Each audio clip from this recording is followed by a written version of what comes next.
വിശുദ്ധ മാർക്കോസ് AD 65 70 ഇടയ്ക്ക് റോമിൽ വെച്ച് ഈ സുവിശേഷം എഴുതിയെന്നാണ് പരമ്പരാഗതമായ വിശ്വാസം.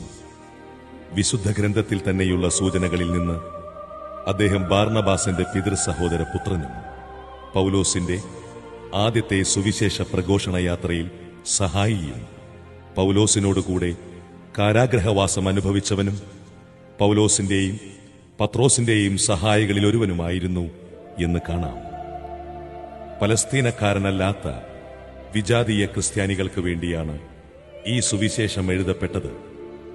ക്രിസ്തുവും മനുഷ്യപുത്രനും ദൈവസുതനുമായ യേശുവിന്റെ ആത്മാവിഷ്കരണവും അതിന് അവിടുത്തെ ആദിശിഷ്യർ നൽകിയതും ഭാവി ശിഷ്യർ നൽകേണ്ടതുമായ പ്രതികരണവും ഇതുൾക്കൊള്ളുന്നു.